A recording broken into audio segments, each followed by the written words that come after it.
Hello नमस्कार। कैसे हैं आप लोग? चलिए आज हम लोग पढ़ते हैं रदरफोर्ड का परमाणु मॉडल। पिछले क्लास में हम लोगों ने देखा था कि परमाणु का जो पहला मॉडल था थॉमसन का मॉडल, उसमें हम लोगों ने देखा था इलेक्ट्रॉन जो होता है परमाणु में किस तरह होता है। जैसे तरबूज में 20 जगह जगह पर धंसे होते हैं, ऐसे इलेक्ट्रॉन परमाणु में जगह जगह धंसे होते हैं, ऐसा बताया गया था। और धनावेश पूरे परमाणु में एक समान रूप से क्या हुआ था, फैला हुआ था। ठीक है। और बताया गया था जितने ऋणावेश होता है उतना ही क्या होता है, धनावेश होता है। तो चलिए हम लोग दूसरा मॉडल स्टार्ट करते हैं, रदरफोर्ड का परमाणु मॉडल। ओके, चलिए हम लोग देखेंगे रदरफोर्ड का परमाणु मॉडल। अब हेडिंग बना लेना, रदरफोर्ड का परमाणु मॉडल। ठीक, इंग्लिश में आप क्या बोलोगे, रदरफोर्ड्स एटॉमिक मॉडल। तो रदरफोर्ड का एटॉमिक मॉडल जो था, परमाणु मॉडल था, उस मॉडल को बताने के पहले रदरफोर्ड ने एक प्रयोग किया था। उस प्रयोग के आधार पर क्या किया था, अपने मॉडल को विकसित किया था। ठीक है। अब उनका ये मॉडल जिस प्रयोग पर आधारित था, उस प्रयोग का क्या नाम है, अल्फा कण प्रकीर्णन का प्रयोग। आप इस प्रयोग का नाम याद रखेंगे, अल्फा कण प्रकीर्णन का प्रयोग। इंग्लिश में क्या बोलोगे आप, alpha particle scattering experiment. Okay. बात आती है अल्फा कण प्रकीर्णन के प्रयोग की, तो आपको जानना पड़ेगा पहले कि अल्फा कण क्या है ना। अल्फा कण क्या है, हम अल्फा को, हमने बोला अल्फा, अल्फा इसी तरीके से लिखा जाएगा अल्फा। अब अल्फा को हम लोग जैसे लिखते हैं किस तरीके से, ऐसे एक सिंबल बना देते हैं इस तरीके से, इसको बोलते हैं अल्फा। ठीक है। अब ये अल्फा कण है क्या, जैसे हम लोग जानते हैं हीलियम, हाइड्रोजन, हीलियम, लिथियम, ये सब क्या है, अलग अलग तत्व है। हम हीलियम की बात करेंगे। हीलियम एक तरह की गैस होती है, एक तरह क्या होती है, गैस। हीलियम का संकेत क्या है, He। हीलियम का संकेत क्या है, He। और इसका जो यहाँ पर 2 लिखा हुआ है, 2 इसका परमाणु क्रमांक है, 4 इसका परमाणु भार है। ठीक। तो हम हीलियम का परमाणु लेते हैं। हीलियम के परमाणु में नाभिक, ये इसका बीच वाला भाग क्या कहलाता है, परमाणु का नाभिक कहलाता है। तो हीलियम परमाणु के नाभिक में आप देख रहे हो 2 प्रोटॉन है, 2 न्यूट्रॉन है। और बाहर ये क्या है, कोष है। कोष में क्या है, इलेक्ट्रॉन है। एक इलेक्ट्रॉन ये है, दूसरा इलेक्ट्रॉन ये है, 2 इलेक्ट्रॉन है। कहने का मतलब जो हीलियम है, हीलियम के अंदर 2 प्रोटॉन होते हैं। हीलियम परमाणु के अंदर 2 प्रोटॉन होते हैं और 2 क्या होते हैं, न्यूट्रॉन होते हैं। ये दोनों कहाँ रहते हैं, नाभिक के अंदर, यानी परमाणु के सबसे बीच वाले भाग में। और इसके पास 2 क्या होते हैं, इलेक्ट्रॉन। इसके पास क्या होते हैं, 2 इलेक्ट्रॉन। जैसे चित्र में आप देख रहे हो, बीच में इसके क्या होता है, नाभिक है, इसमें 2 प्रोटॉन है, 2 क्या है, न्यूट्रॉन है। और बाहर क्या हुआ, ये जो आप बनाकर दिखाया गया है, ये क्या है, ये इलेक्ट्रॉन है। ये क्या है, इलेक्ट्रॉन। ठीक है। तो हीलियम के परमाणु में जैसे अगर 2 इलेक्ट्रॉन क्या हो जाए, निकल जाए, माइनस हो जाए। हीलियम का परमाणु है, वहां से 2 इलेक्ट्रॉन क्या हो जाए, माइनस हो जाए। हीलियम के परमाणु में से 2 इलेक्ट्रॉन निकल जाए। तो 2 इलेक्ट्रॉन निकलने के बाद देखो, इलेक्ट्रॉन तो निकल गया, ये जो इलेक्ट्रॉन थे वो बाहर निकल गए। अब क्या बचेगा, केवल ये नाभिक बचेगा, जिसमें क्या है, 2 प्रोटॉन है इसमें अंदर और 2 क्या है, न्यूट्रॉन है। तो बचेगा हीलियम का नाभिक, हीलियम का नाभिक। और इसी हीलियम के नाभिक को हम लोग क्या नाम देते हैं, अल्फा कण। क्या नाम देते हैं, अल्फा कण। तो एक बात तो यहाँ से मालूम हो गई, अल्फा कण में कोई इलेक्ट्रॉन नहीं होता है, केवल क्या होते हैं, 2 प्रोटॉन होते हैं, 2 क्या होते हैं, न्यूट्रॉन होते हैं। ठीक है। अब देखिए एक चीज मैं आपको बताऊं कि जो प्रोटॉन होता है, प्रोटॉन ये होता है धनावेशित कण। ये धनावेशित कण है, इस पर धनावेश है। और न्यूट्रॉन पर कोई आवेश नहीं, ये उदासीन है, न तो धन है न तो ऋण, ये उदासीन है। ठीक है। अब अल्फा कण के जो द्रव्यमान है वो कितना होता है, 4 इकाई। 4 इकाई का मतलब एक प्रोटॉन का द्रव्यमान 1 इकाई और एक न्यूट्रॉन का द्रव्यमान कितना होता है, 1 इकाई। तो 2 प्रोटॉनों का द्रव्यमान 2 इकाई और 2 न्यूट्रॉनों का द्रव्यमान कितना हो गया, 2 इकाई। तो 2 2 कितने हो गए, 4 इकाई। 2 प्रोटॉन का द्रव्यमान, 2 न्यूट्रॉन का, तो कितने हो गए, 4 इकाई। तो इसको हम लोग ऐसे लिखते हैं 4u। क्या लिखते हैं, 4u। u का मतलब यहाँ पर है एकीकृत द्रव्यमान। अंग्रेजी में इसको बोलते हैं unified mass. Unified mass, you शब्द, तो यू अक्षर है वहीं से लिया गया है, यूनिफाइड से, है ना। तो हीलियम का द्रव्यमान कितना बताओगे, 4u। यू का मतलब यूनिफाइड द्रव्यमान। अब धनावेश की बात की जाए तो हीलियम पर कितना धनावेश है, 2 इकाई धनावेश है। क्यों, क्योंकि एक प्रोटॉन पर 1 इकाई धनावेश होता है ना। प्रोटॉन धनावेशित है तो जिसकी वजह से इस पर 2 प्रोटॉन है, तो आवेश कितना हो जाएगा, 2 इकाई यहाँ पर हो जाएगा धनावेश। इसको अंग्रेजी में बोलेंगे 2 यूनिट क्या है, धनावेश। आप बोलेंगे अल्फा कण में 2 यूनिट, तो क्या है भाई, 2 यूनिट धनावेश। ठीक, अल्फा कण में क्या है, 2 यूनिट धनावेश। इस बात को भी आप याद रखेंगे। एक प्रोटॉन पर 1 यूनिट धनावेश, हीलियम में 2 प्रोटॉन है, हो जाएगा 2 यूनिट धनावेश। अब समझ गया ना। तो ही आप अल्फा कण के बारे में जान गए। अल्फा कण एक छोटा सा क्या है, कण है, इसमें 2 प्रोटॉन है, 2 न्यूट्रॉन है, और आवेश उसका भार कितना है, द्रव्यमान कितना है, द्रव्यमान को हम बोलेंगे 4 इकाई है, कितना है, 4 इकाई इसका धनावेश है ना, 4u। और इसका आवेश कितना है, 2 इकाई धनावेश। इस बात को आप याद रखेंगे। तो अल्फा, अब प्रयोग पर हम लोग आते हैं, अल्फा कण प्रकीर्णन का प्रयोग। इस प्रयोग का नाम है अल्फा कण प्रकीर्णन का प्रयोग, और यहाँ पर होती है नाभिक की खोज। नाभिक की खोज ये बात कब की है, 1913 की। ये बात कब की है, 1913 की। ठीक है, तो अल्फा कण प्रकीर्णन का प्रयोग हम लोग समझते हैं। अल्फा पार्टिकल सब लोगों को समझ में आ गया होगा। अल्फा कण क्या है, अल्फा कण आप बताना कि इसकी द्रव्यमान 4 इकाई है और 2 क्या है, 2 इकाई धनावेश है। ओके, तो रदरफोर्ड तथा उनके 2 छात्रों, उनके 2 शिष्य थे, एक का नाम गीगर, एक का नाम क्या था, मार्सडेन, द्वारा यह प्रयोग किया गया। यानी 3 लोगों ने मिलकर के यह प्रयोग किया। एक तो रदरफोर्ड ने खुद, और उनके छात्र गीगर, दूसरा छात्र कौन था, मार्सडेन ने इस प्रयोग को किया। और इस प्रयोग में रेडियो एक्टिव पदार्थ से निकलने वाले अल्फा कणों को सोने की पतली पन्नी पर प्रकीर्णित किया गया, है ना। आप याद रखेंगे, कोई हम रेडियो एक्टिव पदार्थ लेंगे, यहाँ पर कैसा पदार्थ होगा, रेडियो एक्टिव पदार्थ, वहां से क्या निकलेगा, अल्फा कण। अल्फा कण जिसे मैंने बताया, कहाँ उसको हम गिराएंगे, सोने की पतली पन्नी, सोना धातु होती है ना, गोल्ड, उसी की पतली पन्नी पर इसको आप गिराएंगे, माने प्रकीर्णित करेंगे, बिखरा देंगे। ठीक है, प्रकीर्णित किया गया। और यह सोने की पतली पन्नी जो थी, इतनी पतली थी, लगभग 1000 परमाणुओं के बराबर क्या थी, मोटी थी। ठीक है, जैसे प्रयोग को समझते हैं हम लोग। एक इस तरीके से एक बॉक्स बना हुआ है, घनाकार, है ना, घनाकार बॉक्स है, किसका बना हुआ है, लेड का बना बॉक्स है। लेड क्या है, लेड भी धातु होती है, जिसका संकेत क्या होता है, पीबी। क्या संकेत है इसका, पीबी। तो लेड का बना एक क्या होता है, ये बॉक्स होता है, ये बॉक्स है। बॉक्स के अंदर क्या रखा गया है, रेडियो एक्टिव पदार्थ। अब रेडियो एक्टिव पदार्थ मैं आपको बता दूं, कुछ ऐसे पदार्थ होते हैं कि जिनसे अपने आप कुछ अदृश्य किरणें निकलने लगती हैं। जैसे आपने नाम सुना होगा, यूरेनियम का नाम सुना होगा। ठीक है, यूरेनियम भी क्या है, रेडियो एक्टिव पदार्थ। आपने रेडियम का नाम सुना होगा, रेडियम भी रेडियो एक्टिव पदार्थ है। आपने थोरियम का नाम सुना होगा, थोरियम भी क्या है, रेडियो एक्टिव पदार्थ। ये तत्व है, इनके अंदर एक विशेष प्रकार का गुण पाया जाता है, जिसको हम रेडियो एक्टिवता कहते हैं। पदार्थों को रेडियो एक्टिव पदार्थ है, रेडियो एक्टिव तत्व बोलते हैं। यूरेनियम का संकेत U होता है, रेडियम का संकेत Ra होता है, थोरियम का संकेत TH होता है। इनकी विशेषता क्या है, इन पदार्थों को आप रख देंगे, अपने आप कुछ अदृश्य किरणें निकलती हैं। उन किरणों को, जैसे मान लीजिए अल्फा किरणें हो गई, है ना, बीटा किरणें हो गई, है ना, गामा किरणें, तो इस तरीके से उनसे किरणें निकलती हैं। और धीरे धीरे वो पदार्थ क्या होता है, इन किरणों को निकाल करके वो खत्म हो जाता है, उसका क्षय हो जाता है। ठीक, वैसे पदार्थों को हम बोलते हैं रेडियो एक्टिव पदार्थ। तो रेडियो एक्टिव पदार्थ को लेड के बक्से में रखा गया, और यहाँ पर एक छोटा सा छिद्र कर दिया गया। इस छिद्र से क्या निकलता है, अल्फा। अल्फा बीटा गामा तीनों निकलेंगे, लेकिन हम बीटा गामा को रोक लेंगे, अल्फा कण को कुल क्या करेंगे, ऐसे जाने देंगे। और सामने एक इस तरीके की एक दीवार बना देंगे, है ना, किसका, एक पर्दा लगा देंगे सामने। पर्दा किसका होगा, जिंक सल्फाइड का। जिंक सल्फाइड यानी कि जिंक धातु है, साथ में लगा हुआ है सल्फर, तो बोलते हैं जिंक सल्फाइड। तो इसी का पर्दा है। उस पर्दे पर हम क्या करते हैं, अल्फा कण जो कण है, जा करके गिरता है। और जैसे पर्दे पर ये कण गिरता है ना, बहुत सूक्ष्माल कण तो है ही, छोटा सा कण है, जहां पर गिरता है वहां पर ये क्या उत्पन्न करता है, वहां पर ये चमक उत्पन्न करता है। बात समझ में आ रही है। एक लेड का बना हुआ बॉक्स, जहां पर रखा है रेडियो एक्टिव पदार्थ, वहां से निकलता है अल्फा कण।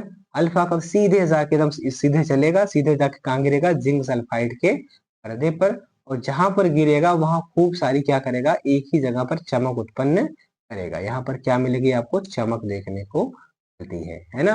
चमक को भाई अंग्रेजी में क्या बोलते हैं आप, लेस्चर। क्या बोलते हैं, लेस्चर, LUSURE, लेस्चर, है ना, चमक देखने को मिलती है। अब फिर से क्या हुआ जरा समझना बारीकी से। फिर से हमने क्या किया कि यही हमने लेड का बॉक्स लिया और अंदर ये रेडियो एक्टिव पदार्थ है और उससे जब अल्फा कण निकलेगा, अब की बार हमने क्या किया कि जिंक सल्फाइड के पर्दे, ये जिंक सल्फाइड का पर्दा है, ये है ना जिंक सल्फाइड का, उस पर्दे के बीच में एक सोने की क्या रख दी, पतली पन्नी। ये जो आपको सोना जैसा दिख रहा है ना यहाँ पर, यही सोने की क्या है, पतली पन्नी यहाँ इसके सामने रख दी। ये है सोने की पतली पन्नी, है ना, गोल्ड की ये पतली सी क्या है, पन्नी है, सोने की पतली पन्नी। अब सोना की धातु क्यों ली गई, आप सोच सकते हो सोना क्यों लिया गया, है ना, प्रश्न बन सकता है। सोने की पतली पन्नी, क्योंकि सोना इतनी मुलायम धातु होती है, इसका पतली से पतली पन्नी बनाई जा सकती, किसी और दूसरी धातु का बनाएंगे तो क्या हो जाएगी, ये टूट जाएगी। सोने की पतली पन्नी ली जाती है। इसकी मोटाई कितनी आपको बताई गई थी, लगभग 1000 परमाणुओं के मोटाई जितनी इसकी मोटाई थी। जैसे इसके रास्ते में आप सोने की पतली पन्नी रखते हैं, अल्फा कण जाके वहां पर गिरता है, तो जो किनारे किनारे जिंक सल्फाइड का पर्दा यहाँ पर ये लगा हुआ है, ये जिंक सल्फाइड का पर्दा लगा हुआ है, तो यहाँ पर आपको चमक, जो पहले जब सोने की पतली पन्नी नहीं थी, जब सोने की पतली पन्नी यहाँ पर नहीं थी, तो ये चमक केवल एक ही जगह देखने को मिल रही थी, चमक केवल एक ही जगह देखने को मिल रही थी। जैसे ही आपने बीच में सोने की पतली पन्नी ला के रख दी, जैसे वहां पर अल्फा कण सोने की पतली पन्नी पर गिरता है, उसकी जो चमक होती है वो एक जगह नहीं बल्कि पूरे चारों ओर क्या होती है, फैल जाती है, बिखर जाती है, एक बिखर जाती है, जगह जगह पर चमक देखने को मिलती है। अब ये जो चमक थी ये अलग अलग जगहों पर ये बिखर क्यों गई, बिखर क्यों गई, इसी को किसने, वैज्ञानिक रदरफोर्ड, जिनका पूरा नाम क्या है, अर्नेस्ट रदरफोर्ड। वैज्ञानिक कौन से हैं, रदरफोर्ड, जिनका पूरा नाम क्या है, अर्नेस्ट रदरफोर्ड। अर्नेस्ट रदरफोर्ड, उनके दो शिष्य गीगर और मार्सडेन ने ये कोशिश किया जानने के लिए आखिर ऐसा क्यों हुआ। जैसे सोने की पतली पन्नी पर अल्फा कण गिरता है, ये जगह जगह पर आपको चमक देखने को यहाँ पर मिल रही है, अलग अलग बिखर गई, तो इसी का अध्ययन वो करने का प्रयास करते हैं। अब फिर जरा समझते हैं, तो मान लेते हैं कि ये हमारा क्या है, ये जो हमने गोला गोला ऐसे बनाया है, ये क्या है, ये सोने के परमाणु है, ये क्या है, सोने के परमाणु है, ठीक है। अभी बहुत सारे परमाणु यहाँ पर होंगे पतली पन्नी में।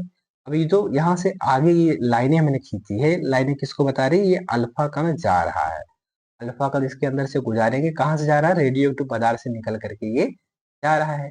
और जब इसके अंदर से जाता है तो ढेर सारे जो अल्फा कण है क्या होते हैं, इसके अंदर से निकल जाते हैं और सामने जो ये पर्दा लगा हुआ है, पर्दे पर ये चमक देखने को मिलती है। और ये जो चमक है यहाँ पर, ये देखिए यहाँ से ये जाता है और सीधे निकल जाता है, कोई कुछ अपना मार्ग क्या होता है बदल देता है ना, कोई क्या होता है इस तरीके से इधर वापस चला आ रहा है, देखो इधर से गया, इधर से क्या हो गया, ये वापस हो गया। इसी को जानने का वो प्रयास करते हैं। तो हम जैसे मान लेते हैं हमने एक परमाणु का एग्जाम्पल लिया, हमने एक परमाणु यहाँ पर ऐसे ले लिया, ठीक है, ये एक परमाणु है, तरीके से अल्फा कण इधर से क्या होगा, ये इस पर जाके गिराया जाएगा, प्रकीर्णित किया जाएगा। तो अल्फा कण क्या होता है, बहुत सारे अल्फा कण इसके अंदर से क्या होते हैं, निकल जाते हैं। कुछ अल्फा कण क्या होते हैं, कुछ कोण बनाते हुए यहाँ से क्या होते हैं, निकलते हैं, है ना, कुछ क्या होते हैं वापस हो जाते हैं। एक अल्फा कण क्या हुआ, सीधे गया जैसे वैसे ही क्या हो जाता है वहां से, उसी मार्ग से वापस, यानी कि जैसे इधर ये जा रहा था ऐसे उसी रास्ते से क्या हो जाता है, ये वापस हो जाता है। तो लगभग यहाँ पर 20,000 जो है अल्फा कण अगर मान लीजिए यहाँ से गुजरते हैं सीधे ये परमाणु पर, उसमें से एक अल्फा कण ऐसा था जो सीधे जैसे गया वैसे क्या हो जाता है, जैसे गया वैसे वापस हो जाता है, ठीक है। तो इस पर उन्होंने क्या निष्कर्ष निकाले, क्या अनुमान निकाले, उस बात को हम लोग समझते हैं, यदि देखते हैं तो प्रयोग के क्या निकले परिणाम ऐसा करने पर। तो तेज गति से चल रहे अधिकतर अधिकतर अल्फा कण सोने की पतली पन्नी से सीधे निकल जाते हैं और कुछ अल्फा कण पन्नी के द्वारा बहुत छोटे कोण से विक्षेपित होते हैं, है ना, इनके बीच क्या हो रहा है, कोण पर क्या होते हैं, विक्षेपित, मतलब कि जैसे जा रहे हैं यहाँ से अपने मार्ग से क्या होते हैं, इस तरीके से ऐसे इधर से गया, ऐसे छोटा कोण बनाते हुए यहाँ से क्या हुआ, निकल गया, ठीक। और 20,000 अल्फा कणों में से एक अल्फा कण नाभिक से सीधे टकरा कर सीधे वापस आ गया, आपने कहा ना, जैसे ये अल्फा कण यहाँ से सीधे गया इस रास्ते से उसी रास्ते से क्या होता है, ये वापस आ जाता है ना। तो इससे क्या पता चलता है, इससे यह पता चलता है कि परमाणु का अधिकतर भाग कैसा है, खोखला है, खाली है, क्योंकि बहुत सारे अल्फा कण क्या होते हैं यहाँ से निकल के चले जाते हैं, है ना। मैंने कहा 20,000 अल्फा कणों में से एक वापस आता है, क्योंकि उसकी टक्कर सीधे किसी ऐसे भाग से होती है जो कि कैसा है, सघन है, बहुत ठोस है। और अल्फा कण पर आपको पता है ना धनावेश होता है, और जब धनावेश किसी धनावेश से जाके टकराएगा, उनके बीच में प्रतिकर्षण होगा, वहां से क्या हो जाएगा, वापस हो जाएगा। इसका मतलब यहाँ से बहुत सारी बातें निकल के आती हैं, हम आपको बताएंगे। लिखा गया है बहुत कम अल्फा कण अपने मार्ग से क्या होते हैं, विचलित होते हैं, है ना, जिससे यह पता चलता है कि परमाणु में धनावेश बहुत कम भाग में है, समाया हुआ है या भाग में है। ठीक है, तो प्राप्त उपरोक्त आंकड़ों के से रदरफोर्ड ने अपना परमाणु मॉडल विकसित किया, जो इस प्रकार है। क्या है रदरफोर्ड का परमाणु मॉडल? रदरफोर्ड का परमाणु मॉडल में बताया कि परमाणु कैसा है, अति सूक्ष्म है, गोलाकार है, विद्युत उदासीन कण है। विद्युत उदासीन क्या है, कण है, विद्युत उदासीन कण है। ठीक है, परमाणु दो भागों से क्या होता है, परमाणु दो भागों से क्या होता है, बना होता है। दो भागों से क्या होता है, बना होता है। पहला भाग बताया परमाणु का धनावेशित नाभिक, जो नाभिक के सेंटर का भाग है, बीच का भाग है। दूसरा है नाभिक के बाहर का विशाल क्षेत्र जहां इलेक्ट्रॉन रहते हैं, वो।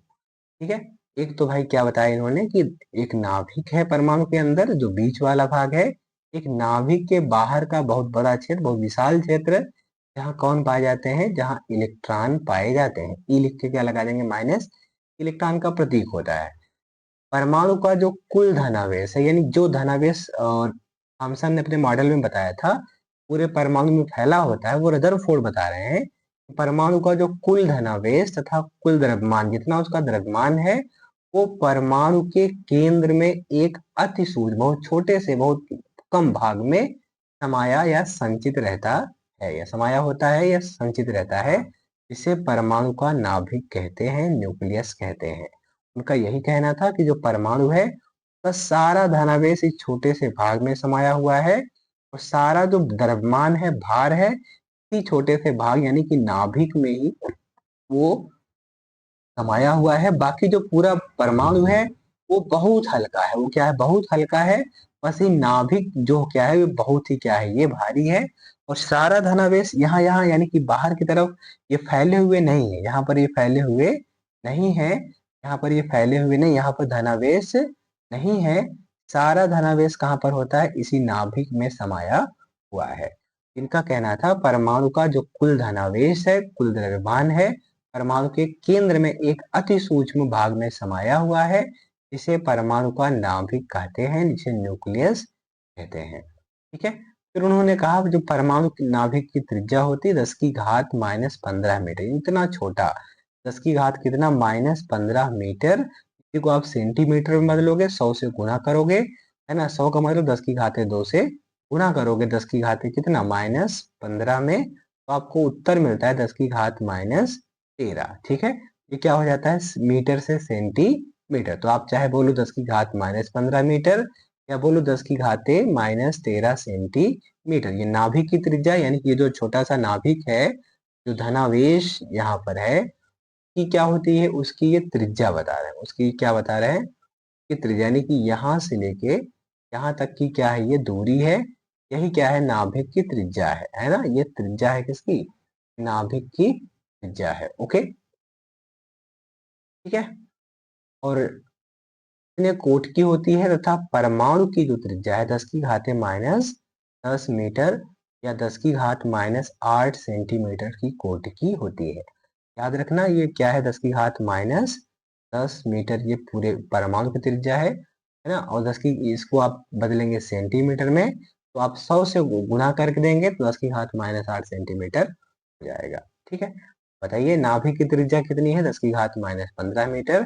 परमाणु की त्रिज्या कितनी, 10 की घात-10 मीटर। ठीक है, नाभिक की त्रिज्या, परमाणु की त्रिज्या, है ना। अब पावर में जितना ज्यादा माइनस में होगी वैल्यू, उतना क्या होती है, वो वैल्यू कम होती है। पावर में यहाँ पर -10 है तो ये वैल्यू क्या है, ज्यादा है। ठीक है, 10⁻10 बड़ा है, 10⁻15 छोटा है। अगर हम लोग इस तरीके से देखें, ये हमारा इतना बड़ा सा क्या है, इतना बड़ा सा यहाँ पर ये परमाणु बनाया गया है। परमाणु का ये बीच वाला भाग यहाँ पर क्या होगा भाई, इसको आप बोलेंगे परमाणु का नाभिक। क्या बोलेंगे इसको, परमाणु का नाभिक। नाभिक की ये तो यहाँ पर दूरी दिखाई गई है, ये नाभिक की त्रिज्या है। नाभिक की क्या है, यहाँ से लेकर यहाँ तक की दूरी।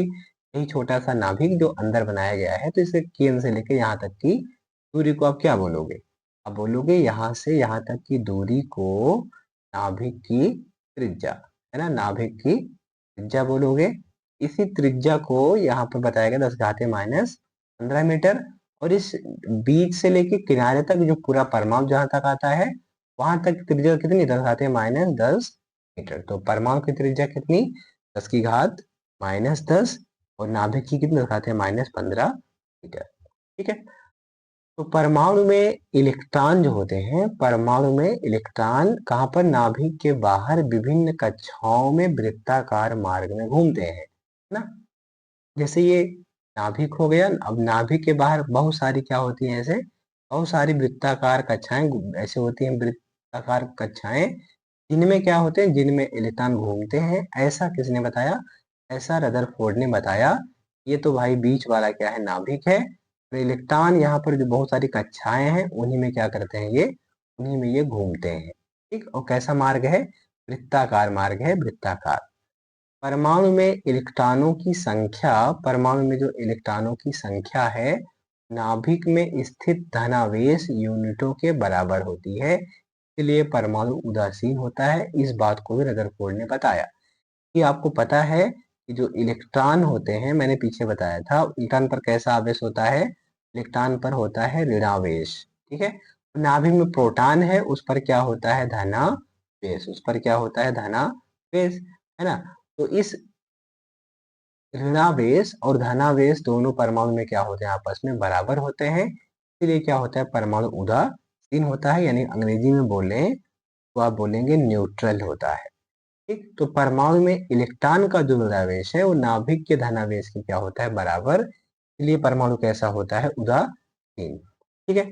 अब अगला पॉइंट हम लोग देखते हैं, छठा पॉइंट, परमाणु नाभिक के बाहर घूमता हुआ जो इलेक्ट्रॉन है, नाभिक के द्वारा आरोपित आकर्षण बल से नाभिक में गिरता नहीं है। आपको पता है ना, आपको पता है ये नाभिक कैसा है, धनावेशित है, और जो इलेक्ट्रॉन उसके बाहर घूम रहा है, ये कण है, उस पर कैसा आवेश है, ऋणावेशित है, वो ऋणावेशित है।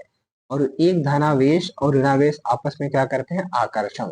जैसे चुंबक लोहे की वस्तुओं को अपनी तरफ आकर्षित करता है, वैसे ये धनावेशित नाभिक इस इलेक्ट्रॉन को अपनी तरफ क्या करता है, ये खींचता है, और इलेक्ट्रॉन आकर के इस नाभिक में के अंदर गिर नहीं जाता है। क्यों ऐसा है, क्योंकि इलेक्ट्रॉन वृत्तीय गति करते करते जब ये घूमता है, वृत्तीय यानी गोलाकार, तो वृत्तीय गति करते करते बाहर की तरफ एक अपकेंद्र बल, याद रखेंगे कैसा बल, अपकेंद्र बल उत्पन्न करता है, जो नाभिक द्वारा आरोपित आकर्षण बल के क्या होता है, बराबर होता है। जैसे आपको पता है, आप एक रस्सी ले लीजिए, अब रस्सी में कोई कंकड़ पत्थर बांध दीजिए, बांध कर क्या करिए, ऐसे गोल गोल क्या करिए, घुमाइए, ऐसे गोल गोल आप ऐसे गोल गोल घुमाइए। जितना तेज घुमाएंगे, ये कंकड़ जाके उतना ही दूर क्या होगा, गिरेगा। क्यों, क्योंकि बाहर की तरफ कंकड़ के द्वारा क्या लगाया जा रहा है, अपकेंद्र बल। क्या लगाया जा रहा है, अपकेंद्र बल। ऐसे ही ये देखिए, ये परमाणु है, क्या है, परमाणु है। परमाणु का ये नाभिक हो गया, उसके बाहर ये क्या है, यहाँ पर इलेक्ट्रॉन जो नाभिक के बाहर घूम रहा है। जब इलेक्ट्रॉन नाभिक का इस चक्कर लगाएगा, इस तरीके से चक्कर लगाएगा, ऐसे घूम रहा है ऐसे इलेक्ट्रॉन यहाँ पर, तो घूमते हुए बाहर की तरफ ये क्या लगा रहा है, एक बल, इसको बोला जा रहा है अपकेंद्र बल। इलेक्ट्रॉन यहाँ पर अपकेंद्र बल लगाता है, जो बल उसको बाहर की तरफ क्या करता है, खींचता है। तो नाभिक क्या करता है, नाभिक अपनी तरफ से इसको खींच रहा है। तो नाभिक जितने आकर्षण बल से इस इलेक्ट्रॉन को अपनी तरफ खींच रहा है, इलेक्ट्रॉन उतना ही बाहर की तरफ एक बल लगा देता है, और ये दोनों बल आपस में क्या हो जाते हैं, बराबर। यानी कि नाभिक का आकर्षण बल और इलेक्ट्रॉन का जो अपकेंद्र बल है, जो उसको बाहर खींच रहा है, दोनों आपस में बराबर होते हैं। इसीलिए ना तो इलेक्ट्रॉन निकल के बाहर भाग जाएगा, क्योंकि आकर्षण बल उसको खींच लेगा, और ये नाभिक में इलेक्ट्रॉन गिरेगा नहीं, क्योंकि बाहर उसको अपकेन बल क्या करेगा, खींच के रखेगा। ठीक है, इसलिए इलेक्ट्रॉन क्या होता है, नाभिक के बाहर घूमता रहता है, ना तो जाके अंदर गिरेगा ना ही बाहर चला जाएगा, क्योंकि ये दोनों आपस में क्या होते हैं, बराबर। नाभिक का आकर्षण बल इलेक्ट्रॉन के अपकेन बल के क्या होता है, बराबर। ठीक है? परमाणु नाभिक की तुलना में जो परमाणु का आयतन है 10 की घात कितना, 12 गुना होता है। की घात 12 बड़ी संख्या होती है, एक लिख करके आप कितना जीरो बढ़ाओगे भाई, अब 12 जीरो बढ़ाओगे, कितना जीरो बढ़ाओगे आप, 12 जीरो आप बढ़ाओगे।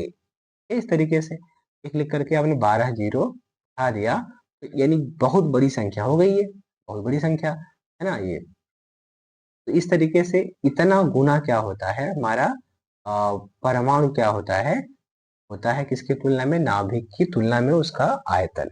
आप याद रखेंगे, है ना, इसका मतलब परमाणु बहुत बड़ा है, नाभिक क्या होता है, बहुत छोटा। जैसे मैं आपको बताऊं कि एक क्रिकेट की आप ऐसे बॉल ले लीजिए, बॉल को यहाँ पर रख दीजिए, क्रिकेट की बॉल लीजिए, बॉल को क्या करिए आप, बॉल को यहाँ पर ऐसे रख दीजिए और इस बॉल से चले जाइए 5 किलोमीटर दूर, कितना दूर, 5 किलोमीटर दूर। ठीक है, और दूर ऐसे नाप करके ये 5 किलोमीटर की दूरी यहाँ से लीजिए, 5 किलोमीटर दूरी पर ऐसे इसको चारों तरफ से एक वृत्त बना दीजिए, है ना, एक गोला बना दीजिए, और इसके केंद्र में क्या है, यहाँ पर गेंद पड़ी हुई है। तो इतना बड़ा जो क्षेत्र है वो किसका है, ये परमाणु का क्षेत्र है, और गेंद जैसा जो क्षेत्र है वो किसका क्षेत्र है, वो नाभिक का है। आपको ये मालूम हो गया परमाणु की तुलना में नाभिक कितना छोटा है और परमाणु कितना क्या होता है, बड़ा होता है। ठीक है, और परमाणु की तुलना में नाभिक का जो घनत्व है, घनत्व कितना है, वो भी 10 की घात कितना, 12 गुना होता है। घनत्व समझते हैं आप, यानी कि कितने द्रव्य आयतन में कितना द्रव्यमान समाया है। एक सूत्र होता है घनत्व का, घनत्व बराबर द्रव्यमान बटे आयतन, द्रव्यमान बटे आयतन, यानी ये बताता है कितने आयतन में कितना द्रव्यमान उपस्थित है। जैसे मैं आपको बताऊं, जैसे आपने एक इतना बड़ा सा ये लोहे का टुकड़ा ले लिया, ये लोहे का क्या है, ये टुकड़ा है। ठीक है, आप इतना ही बड़ा टुकड़ा लेते हैं प्लास्टिक का, किसका लेते हैं, प्लास्टिक का, सेम आकार का, सेम साइज का। ये भाई ये तो प्लास्टिक है, क्या है, प्लास्टिक, ये आपका क्या है, लोहा है। अब देखेंगे लोहा ज्यादा भारी होगा, प्लास्टिक कम भारी होगा। ठीक, क्योंकि आप बोलेंगे लोहे का घनत्व क्या है, ज्यादा, यानी कि द्रव्यमान दोनों आयतन दोनों का समान है, लेकिन द्रव्यमान किसका ज्यादा है, लोहे का, इसलिए इसका घनत्व क्या हो जाएगा, ज्यादा। ठीक है, यानी जितना बहुत कम दूरी में अगर बहुत सारा द्रव्यमान समाया है बहुत कम आयतन में, बोलेंगे उसका घनत्व क्या है, ज्यादा। परमाणु की तुलना में नाभिक का घनत्व कितना है, 10 की घात 12, यानी बहुत ज्यादा घनत्व होता है किसका, नाभिक का। रदरफोर्ड के परमाणु मॉडल को कौन सा मॉडल बोलते हैं, सौर ग्रही मॉडल कहते हैं, तो सोलर मॉडल आप एटम भी कहते हैं। ऐसा क्यों, जिस तरीके से क्या कहते हैं, जो सूर्य होता है, ये सूर्य है, सूर्य के चारों तरफ क्या करते हैं ग्रह, क्या करते हैं, इस तरीके से ग्रह ऐसे इस तरीके से चक्कर लगाते हैं। सूर्य के चारों तरफ ग्रह क्या करते हैं, ये आपका भाई ये सूर्य है, ये ग्रह उसके चारों तरफ क्या करते हैं, इस तरीके से चक्कर लगाते हैं ये ग्रह। वैसे ही क्या होता है, वैसे परमाणु में नाभिक होता है, और इस नाभिक का चक्कर कौन लगाता है, नाभिक का चक्कर कौन लगाता है, इलेक्ट्रॉन लगाते हैं, है ना। ये आपका जो है सौर मंडल है, सौर मंडल में आपका सूर्य आता है, बाकी ग्रह जो उसका चक्कर लगाते हैं। और ये आपका परमाणु है, परमाणु में क्या होता है कि नाभिक है, और नाभिक के बाहर क्या है, इलेक्ट्रॉन जो होते हैं वो उस नाभिक का चक्कर लगाते हैं। ये आपके कौन है, ये इलेक्ट्रॉन है। अब ये मॉडल जो है इस रदरफोर्ड का मॉडल में नाभिक का चक्कर इलेक्ट्रॉन लगा रहे हैं, वैसे सौरमंडल में ये आपका भाई ये कौन है, ये सूर्य है, ये कौन है, सूर्य है। बाकी ये ग्रह है बुध शुक्र पृथ्वी मंगल, जो सूर्य के चारों तरफ घूमते हैं, वैसे नाभिक के चारों तरफ इलेक्ट्रॉन घूमता है। तो इस परमाणु में और सौरमंडल में क्या दिखी आपको, समानता दिखी, इसलिए हम क्या कहते हैं, रदरफोर्ड के परमाणु मॉडल को सौर ग्रही मॉडल भी कहते हैं। आपको इस बात को ध्यान में रखना है, अगर आपसे प्रश्न पूछा जाए कि भाई सौर ग्रही मॉडल किसे कहते हैं, तो आप क्या बोलोगे, आप बोलोगे रदरफोर्ड का परमाणु मॉडल, क्योंकि जैसे नाभिक के बाहर इलेक्ट्रॉन चक्कर लगाते वैसे और सूर्य के चारों तरफ ग्रह चक्कर लगाते, तो इस सौर मंडल में और इस परमाणु के मॉडल में समानता है, इसलिए हम बोलेंगे इसको सौर ग्रही मॉडल। ओके, अब इस रदरफोर्ड के मॉडल की कुछ कमियां हैं, हम उन कमियों को देखते हैं। रदरफोर्ड मॉडल के दोष, drawbacks of Rutherford's model. Drawback का मतलब होता है भाई कमी या दोष होता है। यह मॉडल जो है, इनका मॉडल किसका, रदरफोर्ड का, एक पहली बात क्या कमी थी, यह मॉडल परमाणु के स्थायित्व यानी स्टेबिलिटी की व्याख्या नहीं कर सका, है ना। परमाणु स्थायी है इसके बारे में कोई जानकारी नहीं मिल पाई। मैं आपको एक बात बताऊं, क्यों ऐसा नहीं बता पाए। वैज्ञानिक थे मैक्स क्लार्क, वैज्ञानिक का नाम है मैक्स क्लार्क, नाम आप याद रख लीजिए, मैक्स क्लार्क। वैज्ञानिक मैक्स क्लार्क ने एक सिद्धांत दिया था, उस सिद्धांत का नाम भी आप याद रख लेंगे, विद्युत गतिकी सिद्धांत। का नाम है विद्युत गतिकी सिद्धांत। विद्युत गतिकी सिद्धांत, अंग्रेजी में बोले तो विद्युत का मतलब इलेक्ट्रो हो गया, गतिकी को बोलते हैं आप, गतिकी को बोलते हैं, गतिकी को बोलते हैं डायनेमिक, बोलते हैं डायनेमिक। डायनेमिक का मतलब गति, इलेक्ट्रोडायनेमिक थ्योरी, तो डायनामिक थ्योरी, थ्योरी का मतलब THEORY, इलेक्ट्रोडायनेमिक थ्योरी में जो गतिकी का सिद्धांत देते हैं। उनका कहना था कि अगर कोई आवेशित कण है, कैसा कण है, आवेशित कण है, कोई आवेशित कण है जिस पर कोई ना कोई आवेश हो, चाहे धनावेश हो चाहे ऋण आवेश हो, आवेशित कण है ना, और ये किसी दूसरे आवेशित कण का क्या लगाए, चक्कर। जैसे मान लेते हैं कि यह एक आवेशित कण है और ये दूसरा आवेशित कण है जो इस आवेशित कण का क्या लगा रहा है, चक्कर, है ना। मैक्स क्लार्क का कहना था, वैज्ञानिक का, एक आवेशित कण है जिसका चक्कर कोई दूसरा आवेशित कण ऐसे लगा रहा है। तो जो चक्कर लगाने वाला जो आवेशित कण है, चक्कर लगाते लगाते क्या करता है, ये ऊर्जा का उत्सर्जन करता है। क्या करता है, बात ध्यान से रखेंगे, कि ऊर्जा का उत्सर्जन करता है। ये मैक्स क्लार्क कह रहे हैं कि अगर कोई आवेशित कण किसी दूसरे आवेशित कण का चक्कर लगाता है तो ऊर्जा का उत्सर्जन करता है। ऐसे ही सेम परमाणु के अंदर, परमाणु के अंदर ये परमाणु का नाभिक है और बाहर कौन है, इलेक्ट्रॉन है। इलेक्ट्रॉन अगर यहाँ पर घूमेगा, वो भी चार्ज है ना, इलेक्ट्रॉन पर ऋणावेश है, लगातार क्या करेगा, ऊर्जा का उत्सर्जन करेगा, वहां से ऊर्जा निकलेगी। और जब इलेक्ट्रॉन की ऊर्जा खत्म हो जाएगी तो इसकी स्पीड क्या हो जाएगी, कम, स्पीड कम होगी। तो बाहर की तरफ जो ये बल लगा रहा था, इस बल को आप क्या कह रहे थे, अब केंद्र बल, जो बाहर जितना तेजी आप इलेक्ट्रॉन घूमेगा उतना बाहर क्या लगेगा, उतना तेजी लगेगा, उतना तेजी से लगेगा यहाँ पर अब केंद्र बल, ठीक है, इतना ज्यादा। तो यहाँ पर हुआ क्या कि अब जब इसकी ऊर्जा यहाँ से निकलेगी, धीरे धीरे कम होगी, अब केंद्र बल का मान कम होगा और नाभिक क्या करेगा, इसको अपनी तरफ खींचता जाएगा और ये इलेक्ट्रॉन धीरे धीरे क्या होगा, घूमते घूमते नाभिक के करीब आता चला जाएगा। आते आते अंत में क्या हो जाएगा, ये नाभिक में आकर के घिर जाएगा, है ना। बात मेरी समझ में आ रही है। इलेक्ट्रॉन लगातार अगर इस नाभिक का चक्कर लगाएगा, मैक्स क्लार्क के अनुसार ये ऊर्जा का उत्सर्जन करेगा, ऊर्जा इसके अंदर से निकलेगी, इसकी स्पीड हो जाएगी कम, नाभिक आकर्षण बल लगा के इस इलेक्ट्रॉन को क्या करेगा, अपने अंदर खींच लेगा और ये इलेक्ट्रॉन जाकर के नाभिक में गिर जाएगा। तो क्या हो जाएगा, परमाणु का विनाश, क्या हो जाएगा, परमाणु का विनाश। क्योंकि ऐसा होता नहीं है, परमाणु स्थायी है, परमाणु क्या होता है, स्थायी होता है, परमाणु का विनाश नहीं होता है, ठीक है ना। तो इस बात को रदरफोर्ड समझा नहीं पाए कि आखिर ये ना परमाणु स्थायी है तो क्यों है, बात को बताने में इनका मॉडल असफल रहा। आप याद रखेंगे, यह मॉडल परमाणु के स्थायी यानी स्टेबिलिटी की व्याख्या नहीं कर सका। दूसरी कमी, इस मॉडल के अनुसार परमाणु का जो स्पेक्ट्रम है ऐसा होता है, सतत होता है, परंतु परमाणु का स्पेक्ट्रम कैसा होता है, सतत नहीं बल्कि रेखीय होता है, यानी सतत नहीं होता है, ऐसा होता है रेखीय यानी कि लीनियर होता है। बात को आप ध्यान में रखेंगे, ओके। चलिए जल्दी से एक बार हम रिवीजन करते हैं इसके मॉडल को, रदरफोर्ड के मॉडल को। तो फिर से जरा देखिए क्या होता है यहाँ पर। तो रदरफोर्ड और उनके दो शिष्य जिनका नाम है गीगर और मार्सडेन, है ना। रदरफोर्ड उनके दो शिष्य गीगर और मार्सडेन एक प्रयोग करते हैं, उसको बोलते हैं अल्फा कण प्रकीर्णन का प्रयोग। प्रयोग में रेडियो एक्टिव पदार्थ से निकलने वाले अल्फा कणों को सोने की पतली पन्नी पर प्रकीर्णित किया गया था। मैंने कहा सोने की पन्नी थी, उसकी मोटाई कितनी थी, की मोटाई थी 1000 परमाणुओं के बराबर। और ये रेडियोएक्टिव पदार्थ लेते हैं जहां से अल्फा कण निकलता है, जिंक सल्फाइड के पर्दे पे गिराया जाता है। सोने की पतली पन्नी नहीं है, चमक केवल एक ही जगह मिलती है।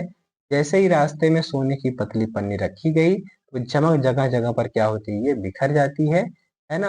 तो इसके आधार पर इन्होंने बहुत सारे निष्कर्ष निकाले जिन्हें हम कहते हैं रदरफोर्ड का परमाणु मॉडल। अब इस तरीके से बहुत सारे सोने के ये परमाणु हैं, अल्फा कण यहाँ से गुजरता है, ढेर सारे अल्फा कण इसके अंदर से निकल जाते हैं और बहुत सारे यहाँ से कोण बनाते हुए निकलते हैं। अगर हम एक परमाणु का एग्जाम्पल यहाँ लेकर के समझें, ये एक क्या है, ये परमाणु है। यहाँ पर अगर लगभग 20,000 अल्फा कण इसके अंदर से गुजरते हैं, उनमें से एक है जो सीधे यहाँ से क्या होता है, अपन जैसे जाता है वैसे वापस आ जाता है। बहुत सारे यहाँ से क्या होते हैं, निकल जाते हैं। ठीक, तो जिससे क्या निष्कर्ष निकलता है कि तेज गति से चल रहे अधिकतर अल्फा कण सोने की पतली पन्नी से सीधे निकल जाते हैं। कुछ अल्फा कण पन्नी के द्वारा बहुत छोटे कोण पर विक्षेपित होते हैं। 20,000 अल्फा कणों में से एक अल्फा कण नाभिक से सीधे टकरा कर वापस आ गया था, है ना। इससे पता चलता है कि परमाणु का अधिकतर भाग कैसा है, खोखला है, खाली है। बहुत कम अल्फा कण अपने मार्ग से विचलित हुए, जिससे पता चलता है परमाणु में धनावेश बहुत कम भाग में है।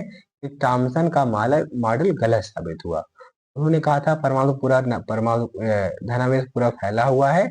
यहाँ से पता चलता है कि धनावेश बहुत कम भाग में क्या है, समाया हुआ है ना। तो प्राप्त उपरोक्त आंकड़ों से रदरफोर्ड ने अपना मॉडल विकसित किया, जो इस प्रकार है। इनका मॉडल क्या था कि परमाणु भाई अति सूक्ष्म है, गोलाकार है, विद्युत उदासीन कण है।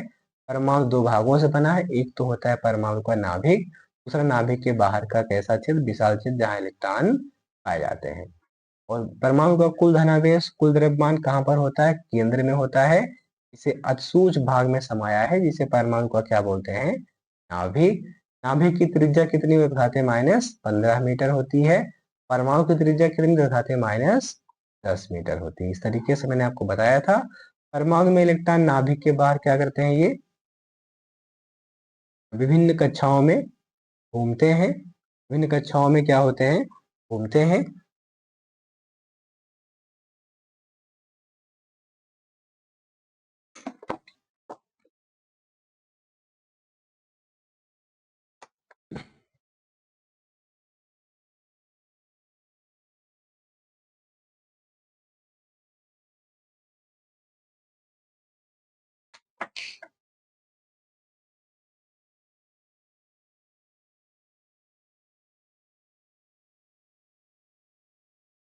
तो उन्होंने बताया परमाणु में जो इलेक्ट्रॉन नाभिक के बाहर विभिन्न वृत्ताकार कक्षाओं में घूमते हैं। कक्षाएं कैसी होती हैं, कक्षाएं वृत्ताकार होती हैं, है ना, इस तरीके से। तो और परमाणु में इलेक्ट्रॉनों की संख्या नाभिक में स्थित धनावेश यूनिटों के बराबर होती है, यानी कि इलेक्ट्रॉन का जो ऋणावेश है नाभिक में धनावेश के क्या है, बराबर। इसलिए परमाणु कैसा होता है, उदासीन यानी कि न्यूट्रल होता है।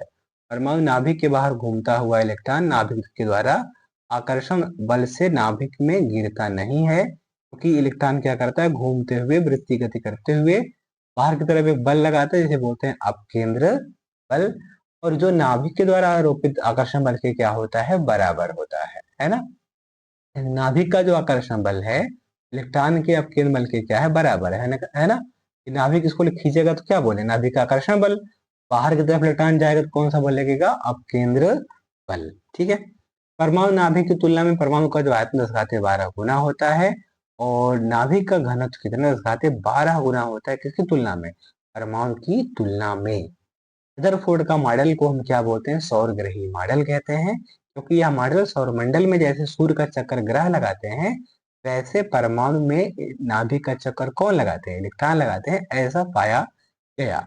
इनके मॉडल की कमियां मैंने आपको बताई। पहला मॉडल था कि परमाणु के स्थायित्व की व्याख्या नहीं कर सका, मैंने ये आपको बताया, है ना। और दूसरी कमी क्या थी, इस मॉडल के अनुसार परमाणु का स्पेक्ट्रम कैसा है, सतत है, कंटिन्यू है। जबकि मॉडल कैसा होता है, ये स्पेक्ट्रम कैसा होता है, रेखीय होता है, सतत नहीं होता है। इस बात को ये बताने में असफल रहा। ठीक है, ये था बच्चों रदरफोर्ड का परमाणु मॉडल। हमें यकीन है बातें आपको समझ में आई होंगी। हम लोग नेक्स्ट पढ़ेंगे बोर का परमाणु मॉडल। Okay, thank you.